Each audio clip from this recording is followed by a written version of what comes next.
Hola, un saludo desde La Habana. Les habla Joanny Sánchez, cubana, periodista, ciudadana, y les traigo este cafecito informativo recién colado y sin azúcar para despertar. La semana informativa se nos termina en este programa. Es viernes, un viernes que ha amanecido nublado, incluso ya con algunas lloviznas aquí en La Habana, lo cual se agradece porque hemos tenido muchísimo calor en los días anteriores. Eso sí, todavía estamos viviendo una jornada bien cálida y yo tengo un cafecito ya servido sin una gota de azúcar para darme el primer buchito y luego comentarles los temas principales de este 23 de junio de 2023. Así que voy con ese sorbito amargo. Después de este cafecito, pues paso a un tema muy preocupante y es la situación y el estado del opositor José Daniel Ferrer. Ya saben que es el líder de la Unión Patriótica de Cuba, fue encerrado en julio de 2021 para evitar que se sumara a las protestas populares que esa jornada sacudieron toda la isla, y a partir de allí Ferrer ha sido sometido a todo tipo de presiones, tratos inhumanos, degradantes, y también pues las autoridades penitenciarias de la cárcel de Mar Verde en Santiago de Cuba, donde está recluido, han manipulado o utilizado el tema de las visitas familiares para presionar mucho más a este disidente y opositor, que además fue también condenado en la Primavera Negra de 2003. Estamos hablando de un hombre que ha tenido lamentablemente una larga experiencia tras las rejas por ejercer el activismo y el derecho a la disidencia en Cuba. Bueno, pues las autoridades de la prisión de Mar Verde, que sin lugar a dudas con la anuencia y la orientación del régimen, de la más alta cúpula del régimen cubano, pues ha impedido durante más de 3 meses que recibiera visitas familiares, acceso a sus parientes, especialmente a su esposa y a sus hijos, que son los que además le abastecen de los mínimos víveres que se necesita para sobrevivir en la cárcel cubana. Señoras y señores, la comida, la nutrición en las prisiones de esta isla es infame. Nadie puede sobrevivir sin enfermarse comiendo lo que dan en los comedores de esos centros penitenciarios.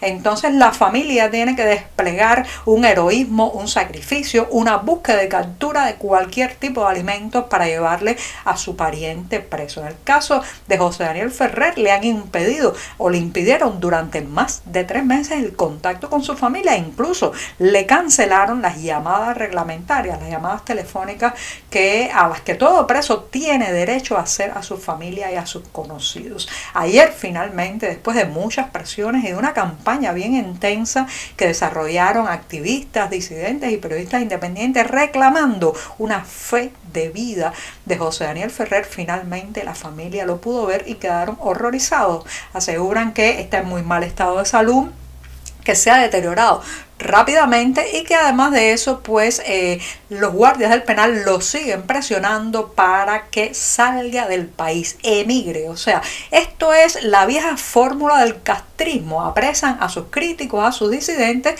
y los condenan en situaciones muy degradantes para obligarlos a partir al exilio. Prefieren que el crítico, que el inconforme se vaya fuera de las fronteras nacionales. Señoras y señores, una sociedad no puede evolucionar así ni desarrollarse. Una sociedad necesita el sí y el no, necesita el que aplaude y necesita el que está en contra, necesita unas voces críticas, si no estamos todos adocenados por el mismo camino. Pero el régimen cubano no, ha preferido mutilar el desarrollo político, social y cívico de esta nación, sacando a sus críticos al exilio.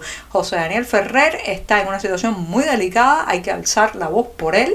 En las cárceles cubanas cualquier cosa puede suceder y evidentemente también el régimen quiere usarla como carta de cambio en una negociación que nadie sabe muy bien entre qué parte se está haciendo ni por qué punto va. Por el momento la familia ha podido ver a este opositor, líder de la Unión Patriótica de Cuba, pero hay que seguir presionando porque lo mostraron en parte debido justamente a la campaña por una fe de vida de José Daniel Ferrer, que se ha llevado intensamente en las últimas semanas. Desde hace años, cuando me preguntan cómo quiero que sea esa persona que en el futuro se sentará en la silla presidencial en una Cuba democrática, además de apuntar algunas características que me parecen imprescindibles para dirigir una nación, apunto el hecho de que no es necesario que sea un buen orador. Claro que no, yo lo que quiero es un buen administrador o administradora decente, honesto, que ponga por delante de sus intereses y los intereses de su partido los intereses de la nación y de la ciudadanía cubana. Eso no tiene que ser ni siquiera una persona carismática, simplemente un buen administrador de la nación. Y la oratoria puede ser sencillamente una caja vacía muchas veces con la que se dicen palabras altisonantes, consignas van, consignas vienen, pero que después no se materializa en una buena gestión gubernamental ni presidencial. Es el caso de Miguel Díaz-Canel, que tampoco tiene un verbo muy fluido. Ya sabemos que cada vez que habla puede terminar, como decimos en buen cubano, metiendo la pata o diciendo algún disparate, pero esta vez se ha ido a la cumbre para un nuevo pacto financiero mundial que está teniendo lugar en París, Francia, y ahí se ha alargado, como se dice, un discurso que ha leído para que no salirse del guión, y este discurso está lleno de frases huecas. Es prácticamente el mismo discurso, el mismo tono, las mismas palabras que en su momento decía Fidel Castro en aquellos años 70 y 80, en que promovía el exterminio, la reestructuración de las entidades financieras internacionales, sobre todo para no tener que pagar la deuda que había acumulado Cuba. ¿Sí? Son malas pagas estos gobernantes, y cuando se ven contra la pared de que no pueden, cumplir con sus compromisos financieros, pues les da por lanzar consignas de que hay que acabar con todo el orden financiero internacional. Todo esto son palabras vacías que además tienen consecuencias para nuestra nación. ¿Le va a usted prestar dinero a un amigo que se pavonea de que no paga las cuentas? ¿Le va a usted a prestar dinero a un familiar que se burla de los que ahorran y dice que si a él le dan un centavo no va a devolverlo nunca más? Bueno, pues claro que no. Eso es exactamente lo que ha hecho Díaz-Canel en París, dejar claro que este régimen es mala paga y que no piensa cambiar esa actitud. O sea, palabras, palabras, palabras, oratoria vacía y mala, pésima administración. Las intensas lluvias que azotaron el centro y el oriente de Cuba a inicios de este mes han dejado una secuela muy preocupante.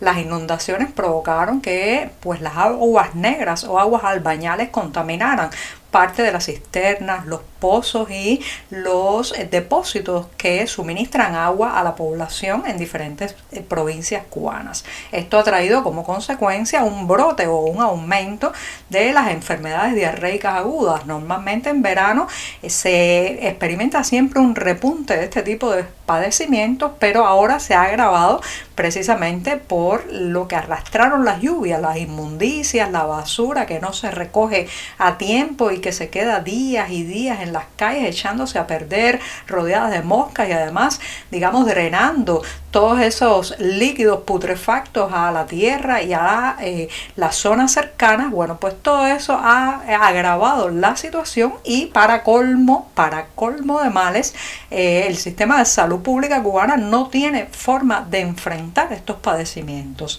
A los enfermos que se están dirigiendo a los consultorios médicos, policlínicos y hospitales, reitero, del centro y del oriente de la isla, con síntomas como por ejemplo que indican que está padeciendo una gastroenteritis, lo que les recomiendan es reposo y que pongan, escuchen esto, es algo que hemos escuchado en varios pacientes que han ido al hospital, que pongan una botella de agua al sol, porque como no hay gas licuado suficiente para hervir el agua, tampoco suministro, estable de cloro para garantizar que el agua se higienice antes de consumirla, bueno, que pongan una botella con agua al sol para matar así algunas bacterias y gérmenes que contenga. Fíjense ustedes en qué estadio estamos de lo que puede llamarse la sanidad pública.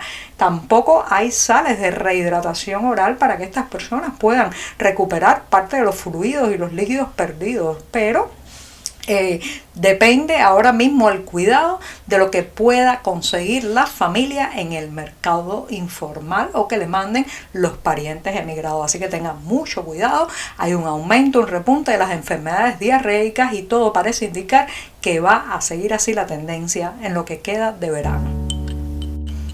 Hay un libro que me enseñó más sobre la tenacidad humana, el perdón y la necesidad de no quedarnos con las apariencias que cualquier clase recibida en una escuela. Se trata de la novela Los Miserables, escrita por el francés Victor Hugo y que este fin de semana llegará en su versión musical a los escenarios habaneros. Sí, en el Teatro Martí de La Habana se estará presentando este sábado y el domingo el musical Los Miserables. Una magnífica oportunidad no solamente para disfrutar del talento de sus intérpretes, sino también para asomarse a esa historia donde volveremos a sentir junto a los protagonistas pues los abismos de la existencia humana y la capacidad de regresar de esos abismos, reconstruirse y mirar con cierta esperanza el futuro. Así que les recomiendo que pasen por la cartelera del diario digital 14:30 y allí tendrán los detalles de este musical Los Miserables en La Habana. Y con esto sí que me despido hasta el lunes, no sin antes desearles que tengan un hermoso, tranquilo, feliz y con buena música fin de semana. Muchas gracias. Por hoy es todo. Te espero el lunes a la misma hora. Síguenos en 14medio.com. También estamos en Facebook, Twitter, Instagram y en tu WhatsApp. No olvides, claro está, compartir nuestro cafecito informativo con tus amigos. Muchas gracias.